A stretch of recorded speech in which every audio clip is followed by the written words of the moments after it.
अस्सलामुअलैकुम, जाने जहां में खुश आमदीद। अमर बेल की किस्त नंबर 26 में भी खुश आमदीद। पिछले एपिसोड वहां पे खत्म हुई थी जहां पे आपने देखा था कि अलीज़े सिकंदर उमर जहांगीर और अब्बास हैदर की बातों में आ ही गई थी। उन्होंने जो एक खौफनाक पिक्चर उसके सामने पेश की थी जमाने की, वो उससे वाकई में बहुत डर गई थी और वो उनके साथ चलने पर तैयार हो चुकी थी। अब वो उनके घर पे पहुंच चुकी थी जहां पे उसे अगले ही दिन इस्लामाबाद रवाना कर दिया जाना था। और यहाँ पे उसे न सिर्फ डराया गया बल्कि उसे ये भी एहसास दिलाया गया कि उसके लिए ये सब बहुत अच्छा सोचते थे और वो उनके साथ क्या करने वाली थी। और न सिर्फ ये बल्कि उसे ये भी एहसास दिलाया गया कि इसमें तो सब में उसकी कोई गलती ही नहीं थी बल्कि अब्बास और उमर की थी, तो सजा उसे क्यों मिले। और इन सब बातों के सामने उसने हाँ कर दी थी और वो उनके साथ आ चुकी थी और अब वो अपने कमरे में जा रही थी सोने के लिए। अब उमर और अब्बास वहां लाउंज में बैठे उसे जाते हुए देख रहे थे और जब वो चली गई तो अब्बास एक गहरा सांस लेते हुए सोफे पे बैठ गया। जो पिछले एपिसोड में सस्पेंस क्रिएट किया था कि अलीज़े पे हमला किसने किया था, वो आज के एपिसोड में क्लियर हो जाएगा। तो आइए जानते हैं कि क्या होता है। और अब उसके जाते ही उमर और अब्बास वहां बैठे कोई संजीदा गुफ्तगू कर रहे थे और शुरुआत हुई अब्बास की तरफ से, जो कह रहा था कि अलीज़े ने तो कल मेरे पाँव के नीचे से जमीन ही निकाल दी थी। अपनी शर्ट के बटन खोलते हुए उसने कहा। और उमर भी मुस्कुराते हुए दूसरे सोफे पर बैठ के और कहने लगा, बहरहाल अब तो सब ठीक हो गया है ना। हाँ, you are a master plan maker, Abbas ने सत्ताईशी अंदाज में कहा। तो उमर ने अपनी भवें उचकाते हुए कहा, प्लान मेकर? उसने तो अंधी गली में लाकर खड़ा कर दिया था, हमारे पास और कोई चॉइस ही नहीं थी ना। और अब अब्बास ने अपना मोबाइल उठाया और कहने लगा कि हाँ यार, लगता है पापा को भी इन्फॉर्म कर देना चाहिए अब। और उसके बाद उसने एक नंबर डायल किया और उमर ने भी कुछ कहे बगैर सर हिला दिया और अब अब्बास का राब्ता कायम हो चुका था अयाज हैदर से। हेलो पापा। वो अब अयाज हैदर से बात कर रहा था। अलीज़े हमारे साथ आ गई है, उसने कॉल कनेक्ट होते ही इत्तला दी। गुड, उसे कोई शक तो नहीं हुआ? नहीं, मेरा ख्याल तो नहीं है कि उसे कोई शक हुआ है, बल्कि वो तो खासी शर्मिंदा भी है, अब्बास ने कहा। ठीक है, तुम अब कल उसे इस्लामाबाद भेज दो, ओके? हाँ वो तो ठीक है, लेकिन आपने मामा से बात की? नहीं, अभी थोड़ी देर बात करूंगा। पहले करने का भला क्या फायदा था, पहले ये तो कंफर्म होता ना कि प्लान कामयाब भी रहेगा या नहीं। दूसरी तरफ से अयाज हैदर ने कहा, जी ठीक है, आप मामा से बात कर लें और एक बात का ख्याल रखें कि हमने अलीज़े को यही बताया कि आपको कुछ पता नहीं है और हम जो भी कर रहे हैं या उसने जो भी किया है इसके बारे में आपको बताया नहीं गया। अब्बास ने अचानक याद आने पर कहा और अयाज हैदर कहने लगे कि ऐसा क्यों? मैं तो उससे वाकई बात करना चाहता हूं, उसकी सारी हमाकत पर। पापा ये तो मुझे नहीं पता, ये उमर ने ही कहा था, आप इस सिलसिले में उसी से बात कर लें। और उसने मोबाइल उमर की तरफ बढ़ा दिया। उमर अयाज हैदर के साथ होने वाली इस गुफ्तगू को बड़े गौर से सुन रहा था और उसने किसी भी सवाल या फिर एतराज के बगैर अब्बास के हाथ से मोबाइल पकड़ लिया। और रस्मी से सलाम दुआ के बाद अयाज हैदर ने वही कहा जो वो अब्बास से कह रहे थे कि अलीज़े को ये क्यों कहा है तुम लोगों ने कि तुम लोगों ने मुझे कुछ भी नहीं बताया। उन्होंने बड़े ही चुपते हुए लहजे में कहा और उमर कहने लगा कि अंकल वो पहले खासी शर्मिंदा है, तो मैं उसे और शर्मिंदा नहीं करना चाहता। उमर ने बड़े मुदाफियाना अंदाज में कहा, हो सकता है कि वो शर्मिंदा हो, लेकिन इस सिलसिले में बात तो होनी चाहिए ना। जो कुछ उसने करने की कोशिश किया ना, इट्स सिंपली आउटरेजियस। मैं तो उससे सबकी तवक्को ही नहीं कर रहा था और ना ही मैं तो अब्बास से। लेकिन अंकल, उमर ने कुछ कहने की कोशिश की लेकिन अयाज हैदर ने उसकी बात काट दी। उससे अंदाजा तो होना चाहिए ना कि उसकी ये हमाकत कितनी संगीन साबित हो सकती थी। जी आप ठीक कह रहे हैं, मगर वो आजकल जिस फ्रेम ऑफ माइंड में है शायद उसे सही अंदाजा ही नहीं है कि। और अयाज हैदर ने उमर की बात काट दी। नहीं, उससे अंदाजा तो है। अब्बास से उसने जो कुछ कहा है ना, उससे ये बात तो खासी वाज़ेह हो जाती है कि वो ये सब कुछ सोचे समझे बगैर नहीं कर रही। और फिर उमर कहने लगा कि अंकल वो इस वक्त वाकई गुस्से में थी, और गुस्से में तो हम बहुत सारी बातें कह देते हैं ना, और फिर उसे हालात का भी अंदाजा नहीं था। आप उसकी कंपनी और मिजाज तो जानते ही हैं ना। उमर अब मुकम्मल तौर पर उसका दिफा कर रहा था। देखें, वो अभी तक शौक से बाहर नहीं आई। कुछ अरसे बाद जब वो ठीक हो जाएगी ना, तो उसे खुद ही शर्मिंदगी होगी अपनी इस हरकत पर। इसलिए मैं आपसे भी रिक्वेस्ट करता हूं कि आप उससे अभी कोई बात ना करें। और अयाज हैदर ने एक गहरा सांस ले लिया।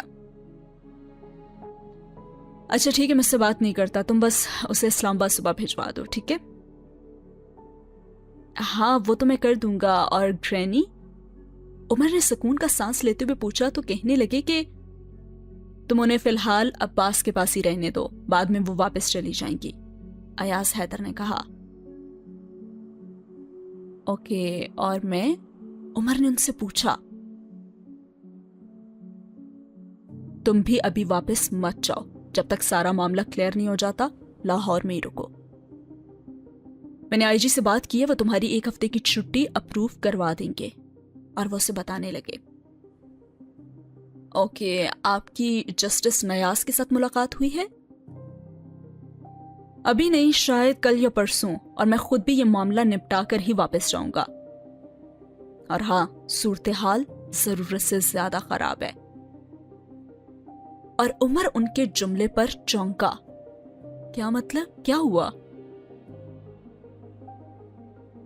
चैम्बर ऑफ कॉमर्स का एक वफद आज चीफ मिनिस्टर से मिला, और कल वो लोग इंटीरियर मिनिस्टर से भी मिल रहे हैं।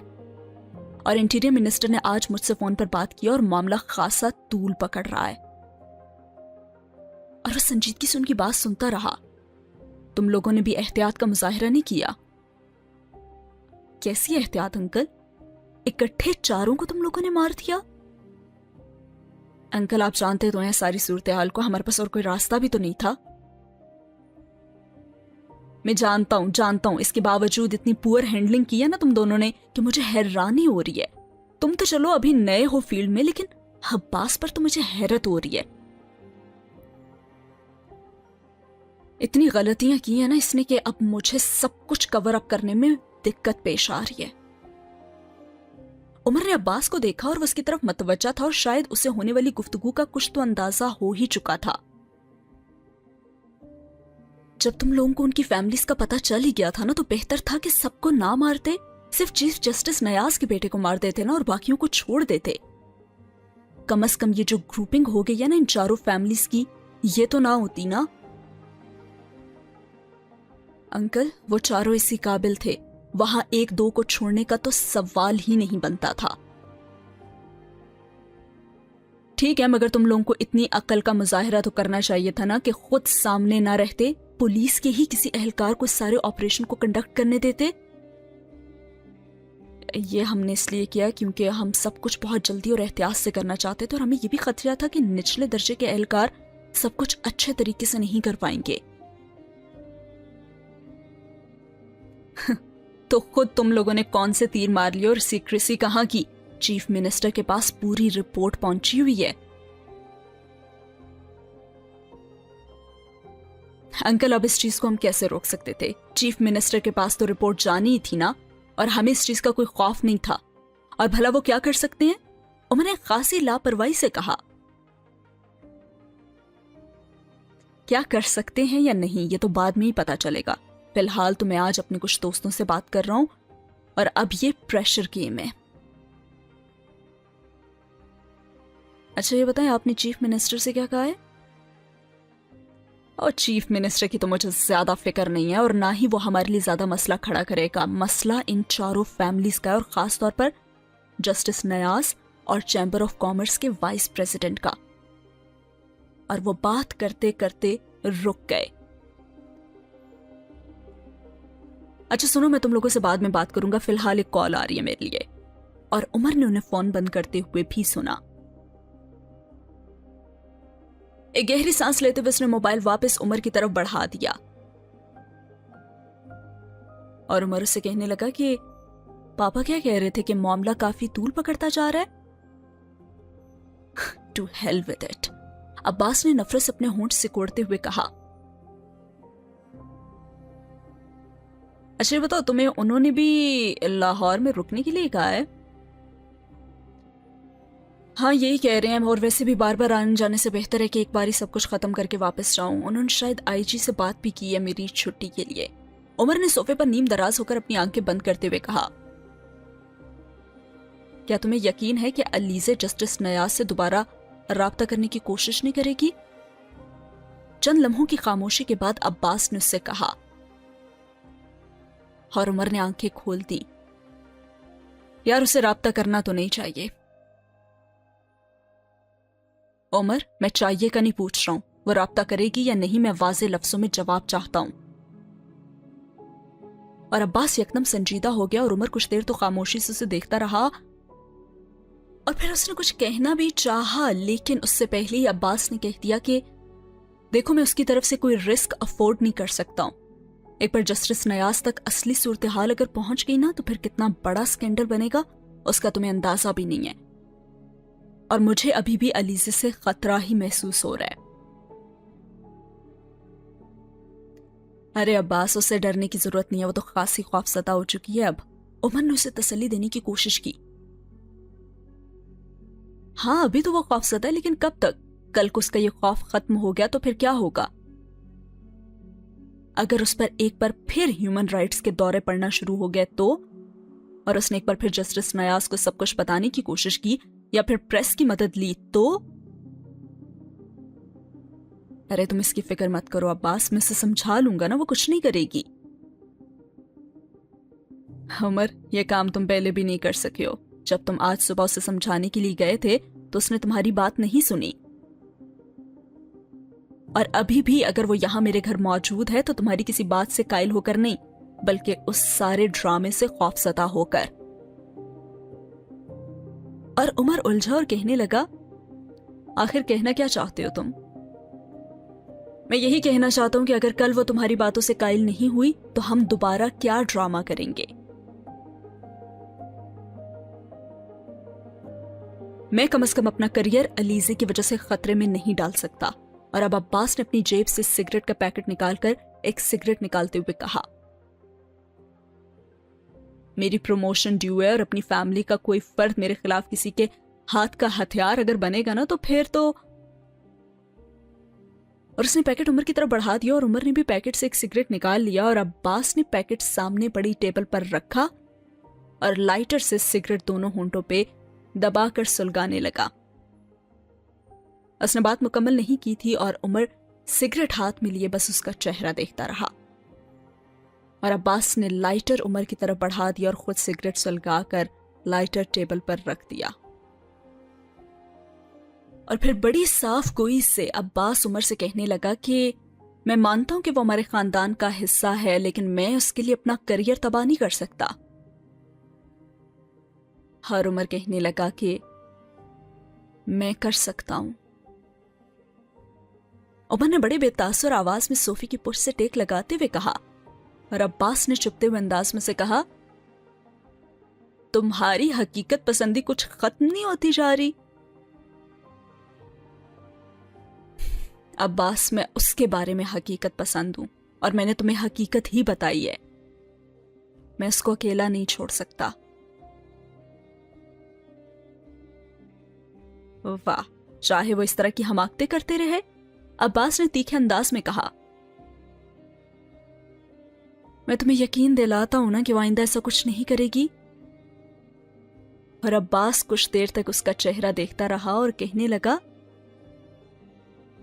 शादी क्यों नहीं कर लेते तुम उससे? और उमर ने हैरानी से उसका मुंह देखा। क्या अहमकाना सवाल है, इस सारी गुफ्तगू के दौरान मेरी शादी कहां से आ गई? और अब्बास ने फिर उसी अंदाज में कहा, मैं तुम्हारी और अलीज़े की शादी की बात कर रहा हूं।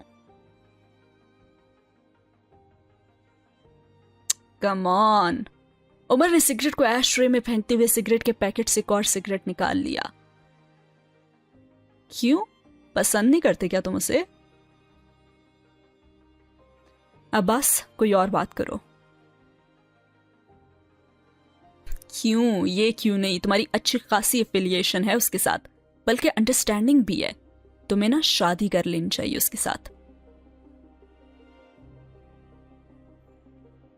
अब्बास, हम कुछ और बात कर सकते हैं? और उमर का चेहरा भी स्पॉट था। और हाँ, तुम जो कुछ अभी कह रहे हो ना, इस सब का कोई ताल्लुक नहीं है इसके साथ।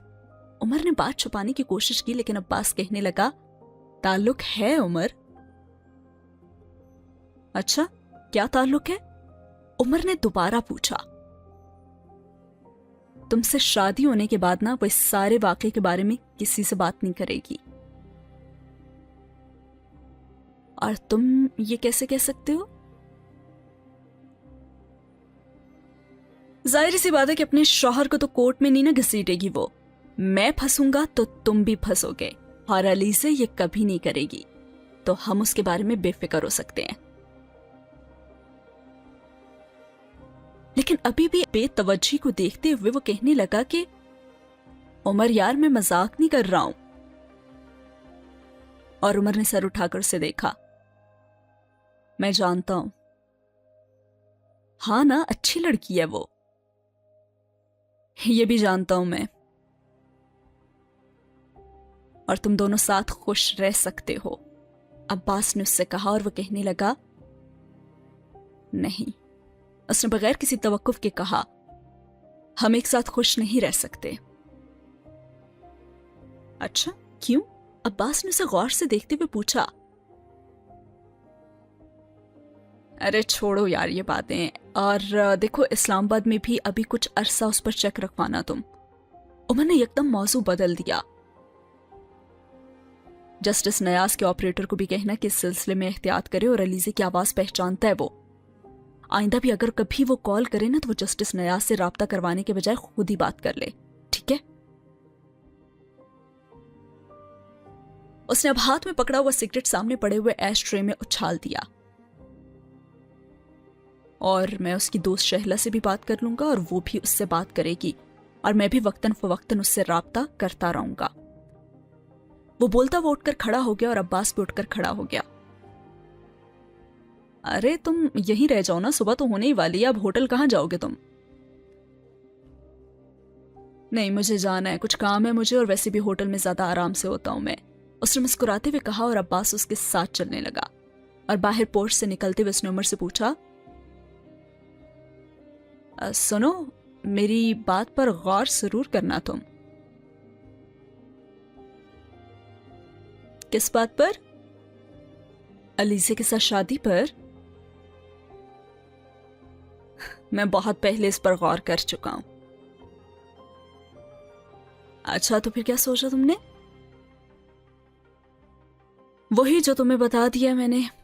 और अब्बास ने एक पर गहरा सांस लिया और कहने लगा, तुम जिंदगी में ना एक के बाद एक बेवकूफी कर रहे हो। किसी दिन ना ईमानदारी से अपना तज्जिया करना, शायद तुम्हें यह पता चल जाए कि बाज़ दफा दूसरों का मशवरा मान लेना चाहिए। अब्बास ने उसके दोनों कंधों पर हाथ रखते हुए हल्का सा दबाव डाल दिया। मैं सच कह रहा हूं, तुम दोनों एक दूसरे के साथ बहुत अच्छी जिंदगी गुजार सकते हो। सिर्फ तुम ही उसे पसंद नहीं करते, बल्कि वो भी करती है तुम्हें।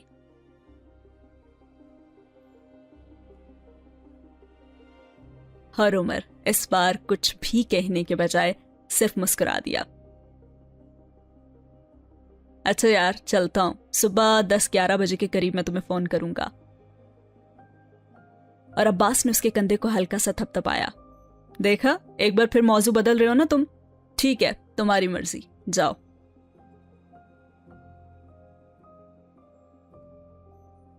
और उमर जवाब में कुछ भी कहे बगैर अपनी गाड़ी में बैठ गया और चला गया, और साथ ही हुआ ये सीन खत्म। यहां से एक बात तो कंफर्म हो जाती है कि अलीज़े और उमर की जो एक दूसरे के लिए पसंदीदगी है, वो शायद उन दोनों को तो नहीं पता, पर पूरे जमाने को पता चल चुकी है। और अब्बास जिसे आए हुए 2-4 दिन ही हुए, वो भी ये जान चुका है। ऑब्वियसली सबको पता तो चल ही जाएगा जब वो इतनी खुल्लम खुल्ला अलीज़े की हिमायत करेगा, सबके सामने एक दीवार बन के उसकी हिफाजत के लिए खड़ा हो जाएगा और कहेगा कि वो उसे अकेला नहीं छोड़ सकता। तो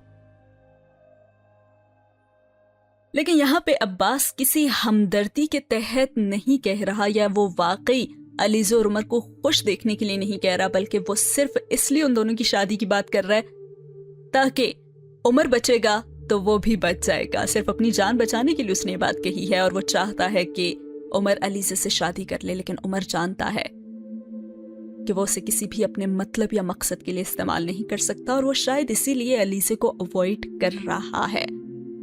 بیچاری علیزہ پہ کیا گزرے گی جب اسے پتا چلے گا کہ سارے ڈرامے میں عمر بھی شامل ہے. ایک بار پھر سے اس کا اعتماد ٹوٹے گا، اور یہ تو بارہا ہوتا ہی رہے گا. خیر، بڑھتے ہیں اگلے سین کی طرف اور جانتے ہیں کہ کیا ہوتا ہے. جیسے کہ آپ لوگ جانتے ہیں کہ ایاز حیدر نے کہا تھا کہ یہ معاملہ کافی طول پکڑ چکا ہے اور یہ اتنا آسان نہیں ہے جتنا عباس اور عمر سمجھ رہے ہیں. اور واقعی اگر ایک فیملی کو، یعنی کہ جسٹس نیاز کے بیٹے کو مار دیا جاتا تو شاید آسان ہوتا اس کو ڈیفینڈ کرنا، اس کے سامنے کھڑا ہونا. لیکن اب 4 فیملیز جو اکٹھے ہو کر عمر اور عباس کے خلاف اب آ چکی ہیں، ان کو سنبھالنے کے لیے ایاز حیدر کو کافی تگودو کرنا پڑ رہی ہے، اپنے لنکس کو استعمال کرنا پڑ رہا ہے. اور ابھی اس وقت بھی وہ اپنے ایک کزن کو، فرسٹ کزن کو کال کر رہا ہے جس کا نام ہے ہمایوں شکیل، اور اس کی مدد لینا چاہ رہا ہے. ہمایوں شکیل CBR میں ایک اعلیٰ عہدے پر فائز تھے، اور ایاز حیدر کو کچھ دیر پہلے انہوں نے فون کیا تھا، اور فون کرتے انہوں نے کہا کہ ہاں، تم مجھے یہ بتاؤ کہ میں اس سارے معاملے میں تمہاری کیا مدد کر سکتا ہوں. دراصل ایاز حیدر پچھلے چند دنوں میں بہت سارے رشتہ داروں، کولیگز اور دوستوں کے ساتھ مسلسل رابطے میں تھے. اخبارات میں یہ اسکینڈل سامنے آنے پر اور عباس کی اس میں انوالومنٹ کی خبر پاتے ہی یہ روابط شروع ہو گئے تھے، اور ہر ایک انہیں اپنے تعاون اور مدد کا یقین دلا رہا تھا. اور ایاز حیدر اچھی طرح سے یہ جانتے تھے کہ صرف خالی خولی باتیں نہیں تھی، یہ لوگ واقعی ہر قیمت پر ان کے بیٹے کی مدد کرنا چاہتے تھے.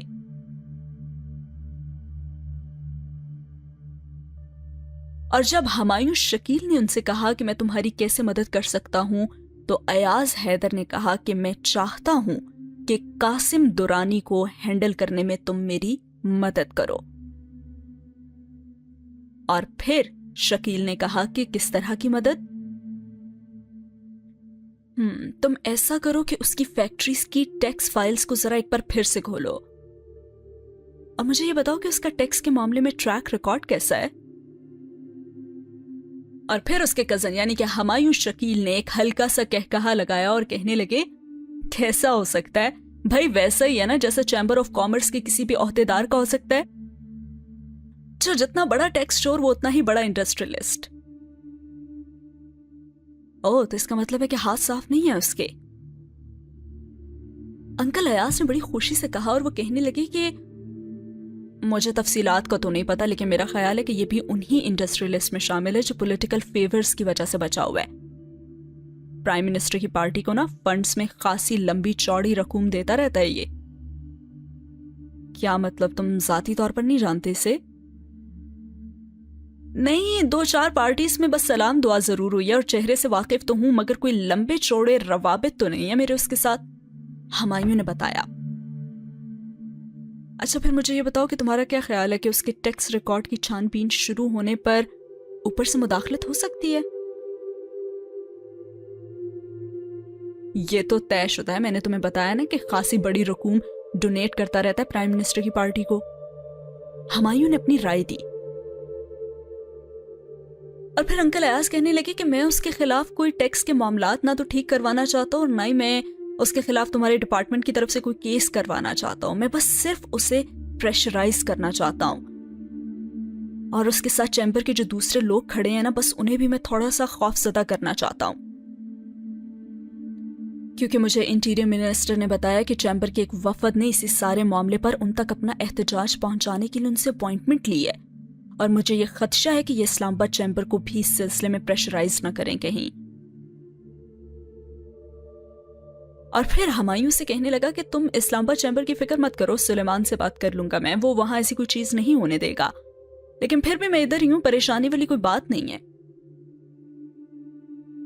انہوں نے اپنے ایک دوست کا نام لیا تھا جو اسلام آباد چیمبر آف کامرس کا عہدیدار تھا. تو انکل ایاز کہنے لگے کہ خالی وفود کے ملنے سے میں پریشان نہیں ہوتا، مگر اگر ان لوگوں نے کوئی اسٹرائک یا جلوس نکالنے کی کوشش کی تو پھر صورتحال کافی خراب ہو سکتی ہے، اور میڈیا تو پہلے ہی سارے معاملے کو بہت ہائی لائٹ کر رہا ہے، انہیں اور فرنٹ پیج سٹف مل جائے گا پھر۔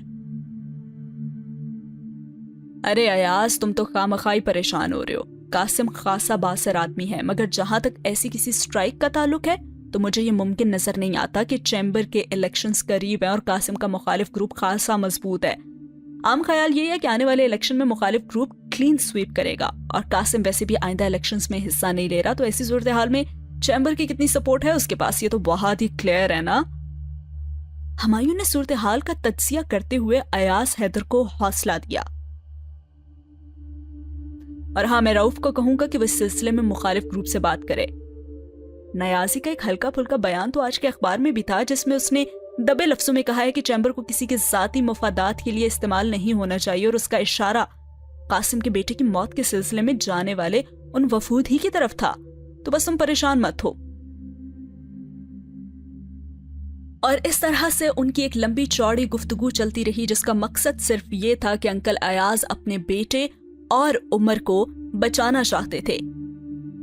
وہ ان لوگوں کے خلاف کوئی کیسز نہیں کروانا چاہتے تھے، لیکن ان کے ویک پوائنٹس کا فائدہ اٹھاتے ہوئے بس انہیں پریشرائز کرنا چاہتے تھے، اور ان کے جو فرسٹ کزن تھے وہ ان کی ساری باتوں کو سامنے رکھتے ہوئے ان کے جتنے آگے لنکس تھے ان کا نام لیتے رہے، اور انکل ایاز کو بتاتے رہے کہ کون ان کی کیسے مدد کر سکتا ہے۔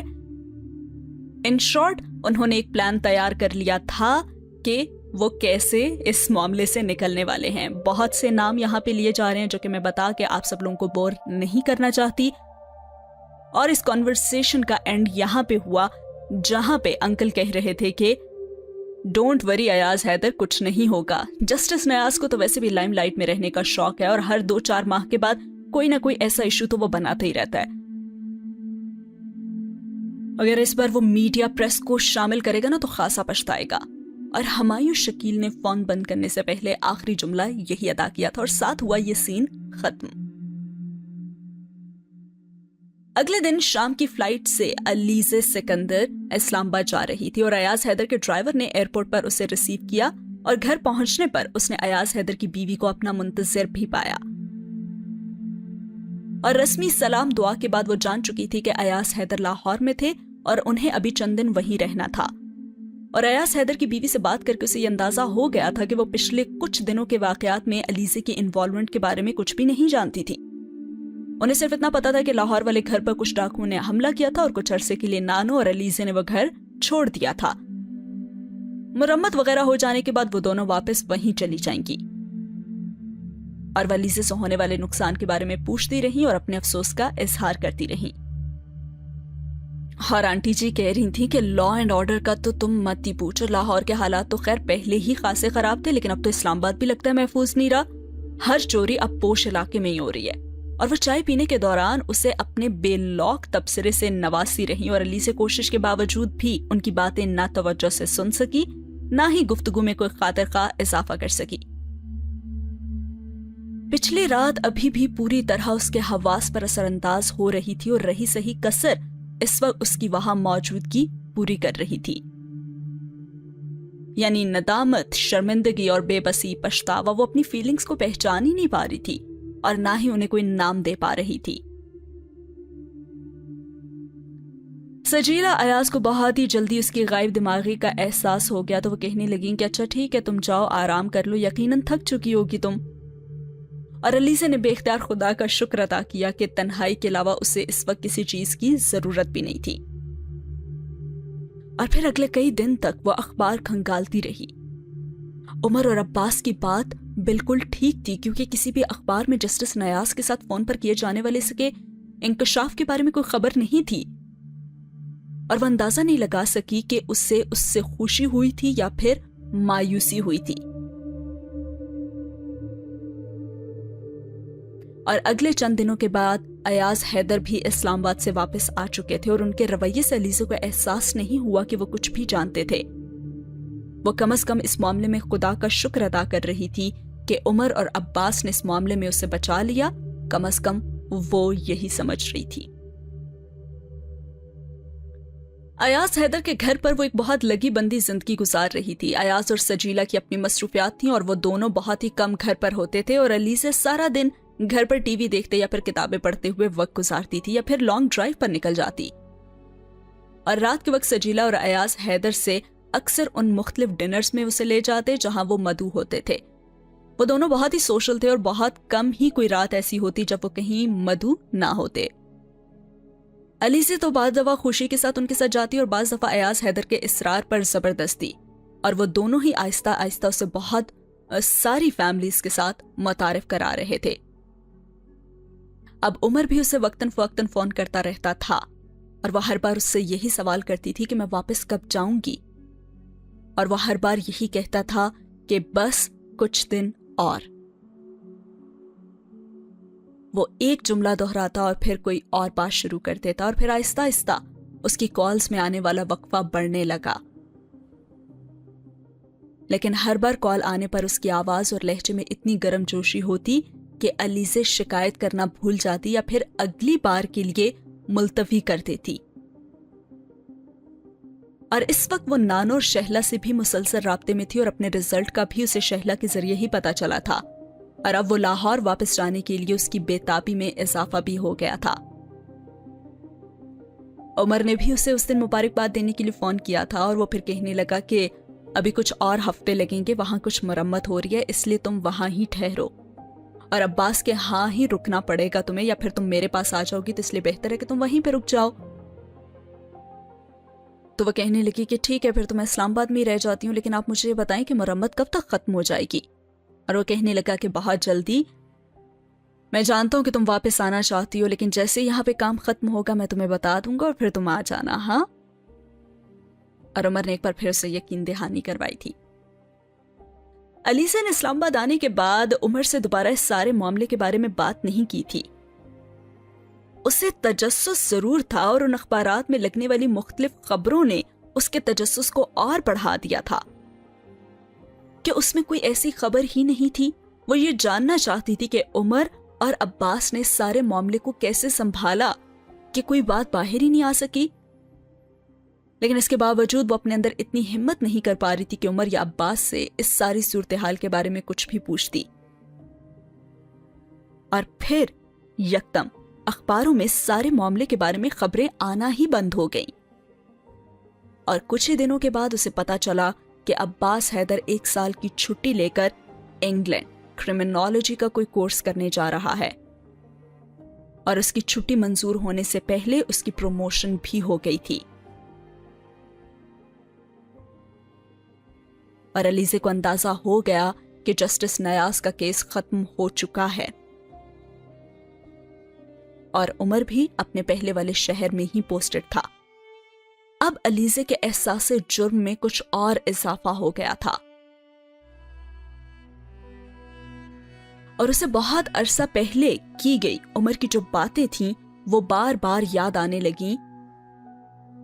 عمر نے اس سے کہا تھا کہ باتیں یا دعویٰ کرنا بہت آسان ہوتا ہے اور یہ کوئی بھی کر سکتا ہے. ہاں, سسٹم کو بدلنا یا بدلنے کے لیے ایک چھوٹا سا قدم اٹھانا بھی آسان نہیں ہوتا. جو تجزیہ اسے اس وقت اور خود غرضانہ لگا تھا وہ اب کسی قدر اسے صحیح لگنے لگا تھا. یہ صرف وہی جانتی تھی. ایک دفعہ عمر نے اس سے کہا تھا کہ چیزوں کو ناپسند کرنا اور بات ہے, لیکن اٹھا کر پھینک دینا اور یہ حقیقت مان لینی چاہیے کہ کم از کم ہماری کلاس اس سسٹم کو بدلنے کی اہلیت, صلاحیت یا پھر شاید جرت نہیں رکھتی, کیونکہ کوئی بھی شخص اس ٹہنی کو تو نہیں کاٹتا نا جس پر وہ خود سوار ہو. اور رہی بات کہ کوئی اور سسٹم بدلے گا تو ہماری کلاس کسی دوسرے کو یہ سسٹم بدلنے نہیں دے گی. کوئی بھی شخص کسی دوسرے شخص کو بھی وہ ٹہنی کاٹنے نہیں دیتا جس پر وہ سوار ہو. اور ہماری کلاس کی خوش قسمتی یہ ہے کہ ابھی تک ہم کسی بھی طرح ریسیونگ اینڈ پر نہیں پہنچے. بعض دفعہ تو علیزہ اس کی باتوں سے اتفاق کرتی تھی, بعض دفعہ نہیں کرتی تھی, اور بعض دفعہ وہ بحث کرتی تھی یا پھر ناپسندیدگی کے اظہار کے لیے خاموش ہو جاتی تھی. और अब वो उन सारी बातों के बारे में सोचकर सिर्फ और सिर्फ शर्मिंदा हो रही थी, क्योंकि उसे आज भी शहबाज मुनीर वाला वाकया याद था।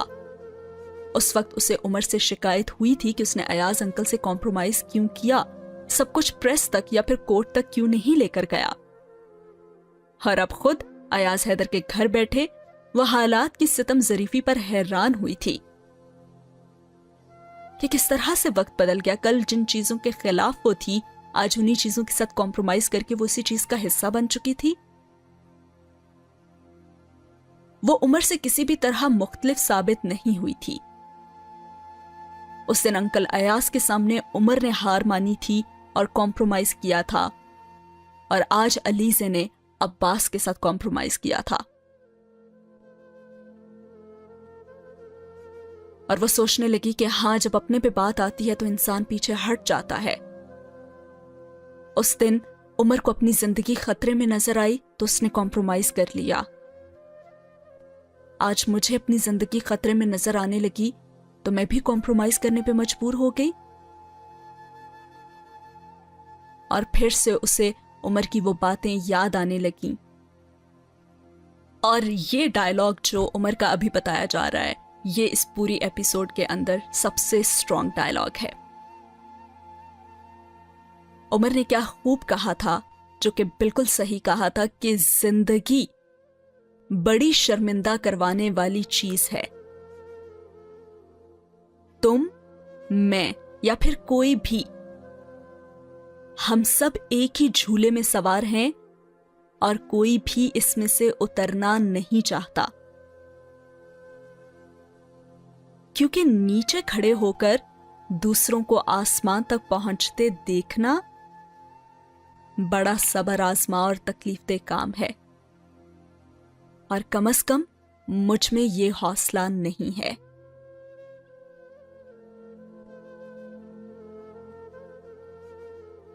और अलीज़े को उमर की ये बातें अब समझ में आ रही थीं, और साथ ही हुआ ये सीन खत्म।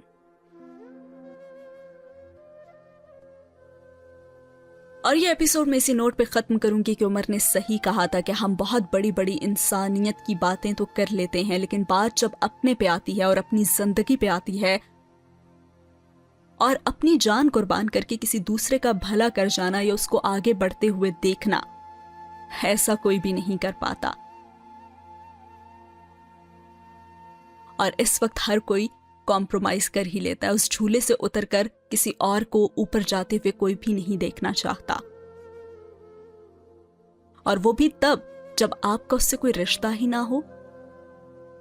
और अगर रिश्ता हो भी तो सिर्फ इंसानियत का, जो कि अलीज़े का उस जस्टिस नयाज के साथ या उसके बेटे के साथ था, तो फिर कौन परवाह करता है, अपनी जान कौन देता है।